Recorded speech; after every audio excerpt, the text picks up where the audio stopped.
भरारी कर्तृत्वाची यशोगाथा रणरागिणींची नवरात्र निमित्त कोकण सात लाईव्ह स्पेशल बाई पण भारी देवा।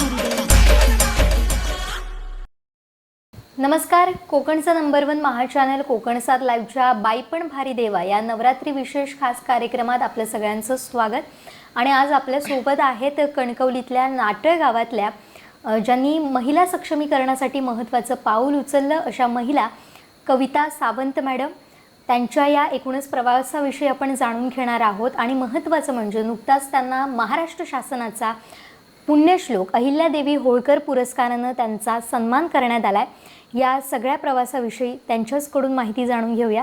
मॅडम, आपलं मनपूर्वक स्वागत कोकण सात लाईव्हच्या खास कार्यक्रमात आणि नवरात्रीच्या आपणाला मनपूर्वक शुभेच्छा। तर अहिल्यादेवी पुरस्कार हा राज्य शासनामार्फत दिला जाणारा पुरस्कार आहे, त्यानं तुमचा नुकताच सन्मान झाला आहे, तर या पुरस्काराविषयी काय सांगाल? हा पुरस्कार मला महिला सक्षमीकरण जे काम चालू आहे त्यासाठी ग्रामपंचायतीमार्फत हा पुरस्कार देण्यात आला। माझी कामं आहेत ती अशीच चालू राहतील। पुरस्कार हे फक्त एक शाबासकी म्हणून असते किंवा एक पोचपावती असते आपल्या कामाची, त्याबद्दल असतात, पण आपलं काम हे सतत चालूच असतं। आता तुम्ही विविध समित्यांवर सुद्धा आहात, वेगवेगळ्या म्हणजे ग्रामपंचायत स्तर असेल किंवा तालुका स्तर असेल, तर या कामाविषयी तुमच्या काय सांगाल? 2018 ते 2023 मध्ये ग्रामपंचायतीच्या सर्व समित्यांवर सदस्य होते। आता जे आहे सध्या कार्यरत आहे ती तंटामुक्त समिती आणि बालविकास समिती यावर सदस्य म्हणून आहे। मासिक सभा असतात, त्यांना जाऊन त्यांच्या संदर्भातल्या काय हे असतील समस्या असतील त्या सोडवण्याचा प्रयत्न मासिक सभातून होतो। आता विविध कार्यक्रम असतात, नुकताच कोकण सात लाईव्हचा खेळ पैठणीचा सुद्धा कार्यक्रम झाला आहे, त्यामध्ये तुम्ही केलेलं नियोजन आणि त्याची पोचपावतीसुद्धा मिळाली, महिलांचा उत्स्फूर्त प्रतिसाद मिळाला। अशाच पद्धतीनं आपण वेगवेगळ्या प्रोग्रॅममध्ये महिलांना पाठबळ देण्याचं काम करताय, तर ही सगळी एकूणच प्रोसेस कशी असते? महिलांना अशा खेळांमध्ये किंवा अशा कार्यक्रमांमध्ये जमवून आणणं, त्यांना मनवणं, हे सगळं आपण कसं जमवता? हां, तर कसं आहे, मी पहिली सुरुवात केली ही आमच्या वाडीतील मंडळांपासून। म्हणजे आमचं एक पहिलं फुगडी मंडळ आहे आणि भजन मंडळ आहे। त्यातून नंतर आम्ही सहेली बचत गट स्थापन केला। त्या बचत गटानंतर ग्रामसंघ अध्यक्ष म्हणून मी कार्यरत राहिले। त्या ग्रामसंघात माझ्या 15 बचत गट येतात आणि अशी महिला एकत्र आल्यानंतर काही कार्यक्रम आयोजन केलं जातं। त्यात एक तुमचा कोकण सात लाईव्हचा खेळ पैठणीचा हाही कार्यक्रम आम्ही घेतला। तसंच असे कार्यक्रम होत असतात, म्हणजे जवळजवळ गणपती उत्सव म्हणा किंवा ते भजन असतात, फुगड्या असतात आणि त्याशिवाय हळदी कुंकू एक कार्यक्रम असतो, त्यात पण सांस्कृतिक कार्यक्रम केले जातात महिलांचे। त्यातही स्पर्धा ठेवल्या जातात।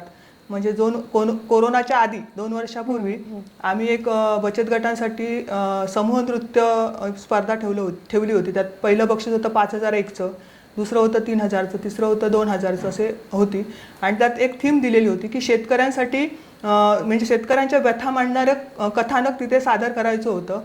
त्यामध्ये पण आमच्या बचत गटाला पहिलं प्राईज मिळालं। असे उपक्रम आमचे चालूच असतात। पण तुमची या सगळ्या सामाजिक कार्यासाठी सुरुवात कशी काय झाली आणि कधीपासून तुम्ही या सगळ्या सामाजिक कार्यामध्ये आहात आता? 2013 पासून ही सुरुवात झाली। म्हणजे मंडळ आम्ही स्थापन केलं हे 2013ला स्थापन केलं, त्यापासून अशी सुरुवात झाली। ती आजतागायत आम्ही कार्यरत आहोत।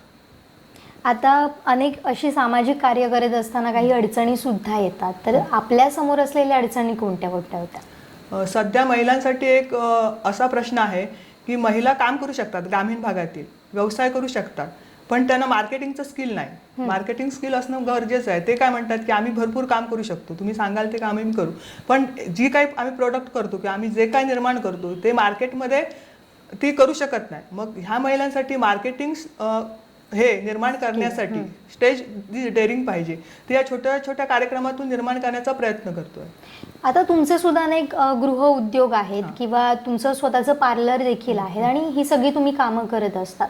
तुम्ही म्हटलं की मार्केटिंग स्किल नाही आहे, पण आता तुमच्यासारख्या अनेक महिला आता उत्तम उदाहरण बनतात, त्यांच्यामार्फत तुम्ही अनेकांना शिकवताय सुद्धा आणि तुमच्यासोबत घेऊन पुढे जाताय, तर हा तुमचा अनुभव कसा आहे आणि तुमच्या या गृह उद्योगाविषयी काय सांगाल? तर प्रथम मी सर्व्हिस करत होते लोकमत न्यूज चॅनलला 2008 ते 2012ला जाहिरात विभागमध्ये काम करत होते.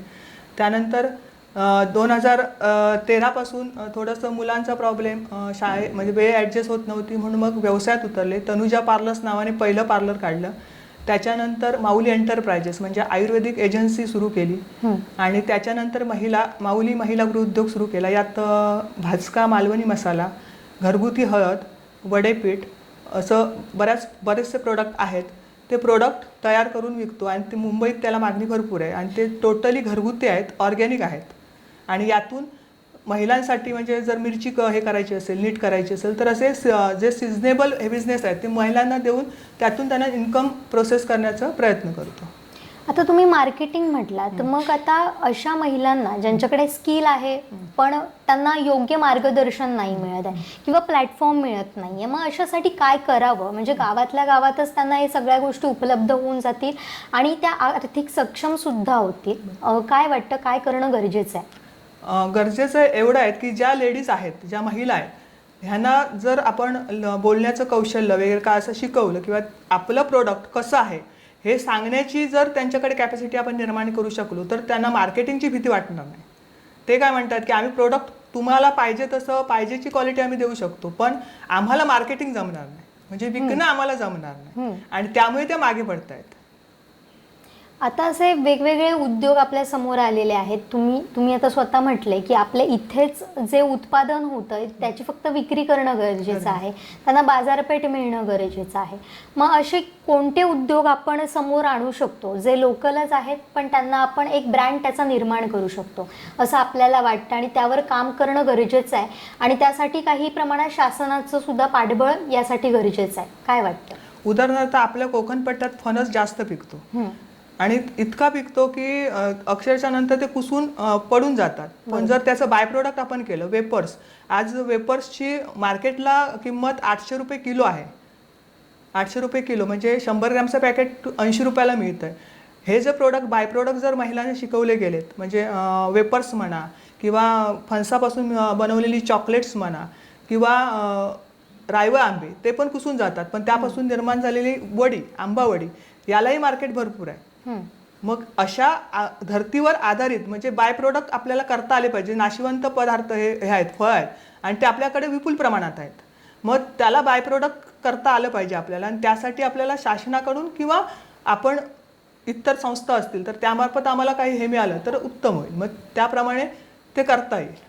आता बचत गट सुद्धा प्रत्येक गावागावात होत आहेत. मग बचत गट त्यातून सुद्धा आपण एक व्यवसाय निर्माण करू शकतो, त्याचा ब्रँड सुद्धा करू शकतो. पण हवं त्याप्रमाणे या बचत गटांचा फायदा होत नसल्याचं आपल्याला पाहायला म्हणजे नावापुरतीच त्या आहेत. अनेक बचत गट आहेत पण योग्य काम होत नाही आहेत किंवा त्यांना योग्य दिशा मिळत नाही आहेत.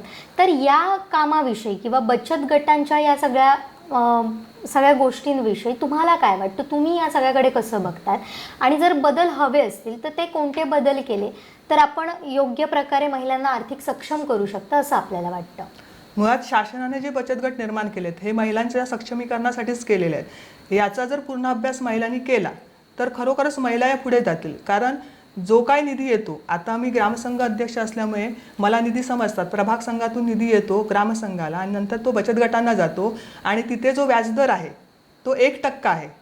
म्हणजे 1% म्हणजे काहीच नाही. बाकीच्या तुम्ही बँकांना गेलात, पर्सनल तुम्ही व्याजदर घेतला तर 10-12% तुम्हाला व्याजदर बसतं आणि काही न हे करता तुम्हाला तिथे निधी येतो, तो शासन तुम्हाला देतो. म्हणजे कुठचंही तुम्हाला हे करावं लागत नाही, मॉर्गेज ठेवावं लागत नाही आहे आणि त्यातून तुम्ही एखादी मशिनरी घेऊ शकता, त्यातून तुम्ही एखादं प्रोडक्ट निर्माण करू शकता आणि ते विकू शकता.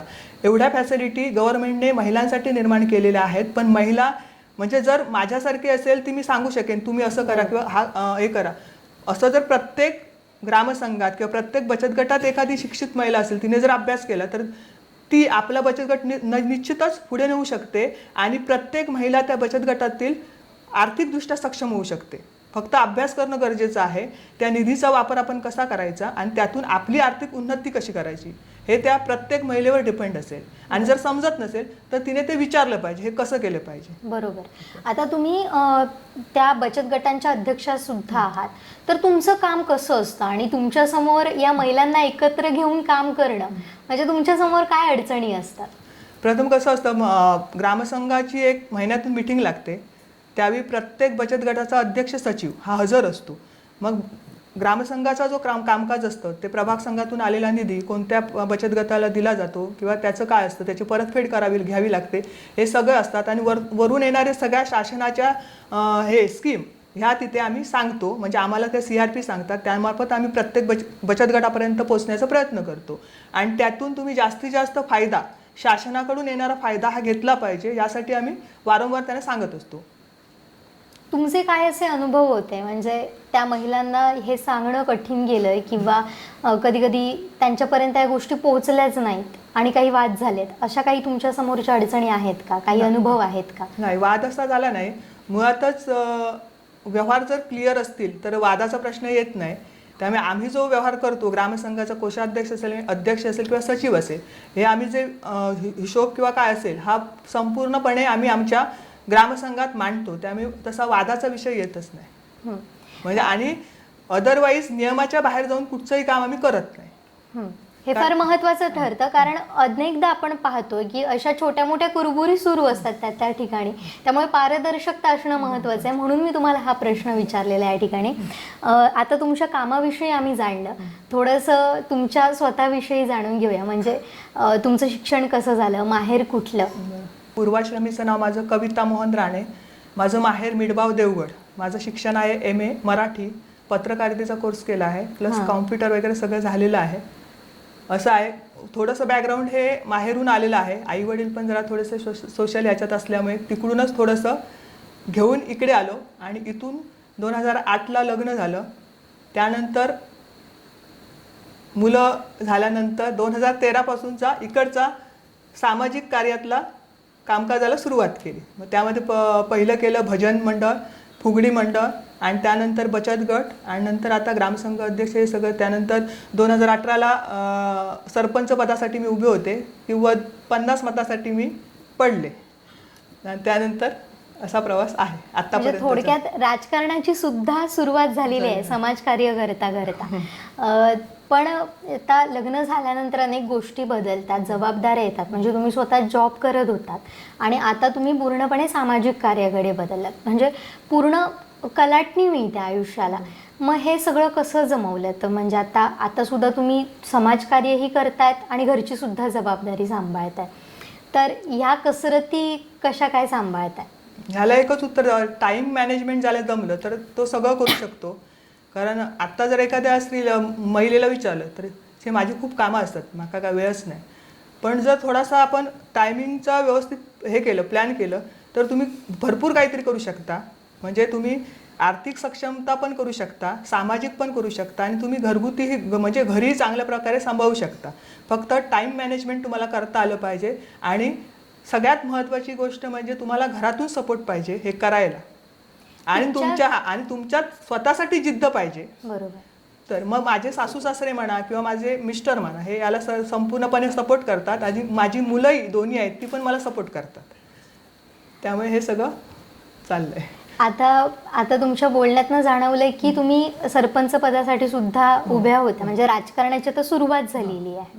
भविष्यात आम्हाला काही वेगळ्या पदांवर तुम्ही दिसणार आहात का, किंवा पूर्ण वेळ राजकारणाकडे वळण्याचा काही विचार आहे का? नाही, पूर्ण वेळ असं राजकारणाकडे वळू शकत नाही, तो माझा पिंड नव्हे. पण 2018ला कसं की गावातल्या लोकांनी सांगितलं की तुम्ही म्हणजे लेडीज ओपन पडलेलं होतं आणि त्यामुळे थेट सरपंच पदाची निवडणूक होती, तर तुम्ही उभे राहा अशी रिक्वेस्ट केली होती. म्हणून मी त्यावेळी उभे राहिले. आणि माझ्या बुद्धिमत्तेचा जर उपयोग गावासाठी आणि गावाच्या विकासासाठी होत असेल तर त्यासाठी मी त्यावेळी उभे राहिलेले. नक्कीच. एक शेवटचा प्रश्न, तो म्हणजे तुमच्यासारख्या अनेक महिला आम्ही बघतोय आता आर्थिक सक्षम होण्यासाठी प्रयत्न करत आहेत, किंवा तुमचा महिला सक्षमीकरणासाठी कायमच पुढाकार असतो, तुम्ही वेळोवेळी मदत करत असता. तर अशा महिलांना तुम्ही काय सांगू इच्छिता ज्यांना या क्षेत्रात यायचं असेल किंवा तुमच्यासारखे गृहउद्योग सुरू करायचे असतील? नाही, अशा ज्या महिला असतील त्यांनी नक्कीच प्रयत्न करावेत आणि जर माझ्या मार्गदर्शनाची गरज लागली तर त्यांनी कधीही मला फोन करावा, विचारावं. मी त्यांना सदैव मार्गदर्शन करायला तयार असेल. धन्यवाद, तुम्ही तुमचा वेळ दिलात, आमच्याशी संवाद साधलात त्याबद्दल आपले आभार. आणि भविष्यात एका मोठ्या पदावर तुम्ही दिसाव्यात यासाठी सुद्धा शुभेच्छा, तुमच्या पुढील वाटचालीसाठी सुद्धा शुभेच्छा. तर या होत्या नाटळ कणकवली इथल्या कविता सावंत मॅडम. महिला सक्षमीकरणासाठी त्यांचा नुकताच शासनाच्या वतीनं राज्यस्तरीय पुरस्कार देऊन सन्मानसुद्धा करण्यात आलेला आहे. तर अशा वेगळ्या विषयासह पुन्हा भेटणार आहोत. आता इथंच थांबतोय. पाहत रहा कोकण 7 लाईव्ह. कॅमेरामॅन साहिल बागवेसह जुईली पांगम, कोकण 7 लाईव्ह, कणकवली. उत्तुंग भरारी कर्तृत्वाची यशोगाथा रणरागिणींची नवरात्र निमित्त कोकण 7 लाईव्ह स्पेशल बाईपण भारी देवा.